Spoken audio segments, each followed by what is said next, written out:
Hi viewers, welcome to my channel. একটা গুরুত্বপূর্ণ update নিয়ে তোমাদের সামনে চলে আসলাম।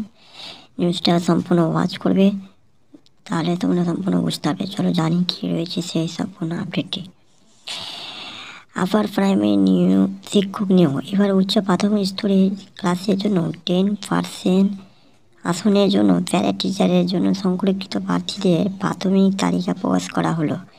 এই নিয়ে এসএসসির গুরুত্বপূর্ণ নোটিশ এলো। প্যারা টিচারের এই তালিকা থেকে বাছাই করে ইন্টারভিউয়ের জন্য ডাকা হবে।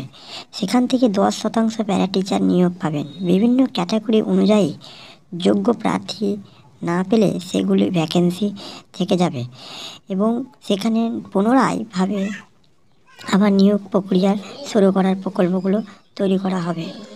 এসএসসির নোটিশ দিয়ে জানিয়েছেন, এটি সংশ্লিষ্ট সকলের অবগতির জন্য জানানো হচ্ছে যে যোগ্যদের একটি অস্থায়ী তালিকা প্রাথমিক যাচাই এরপর প্রস্তুত হিসেবে ওয়েবসাইটে আপলোড করা হয়েছে।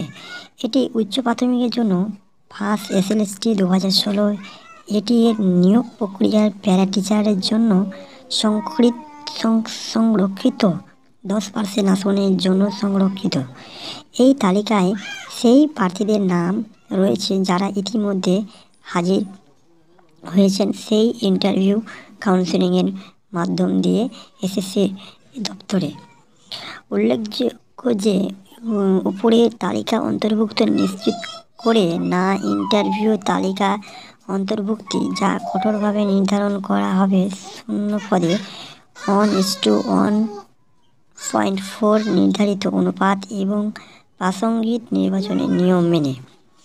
বয়সসীমা গণনা চূড়ান্ত হবে 2022 এর WPA 23,334 এর ফল অনুযায়ী 2024 সে নিয়োগ প্রক্রিয়া সংক্ষেপণ হিসেবে সম্পূর্ণ নিয়োগ কমপ্লিট করা হবে। প্রাসঙ্গিক নথি থাকতে হবে, তাহলে নিয়োগ প্রক্রিয়াগুলো সম্ভব করা যেতে পারে।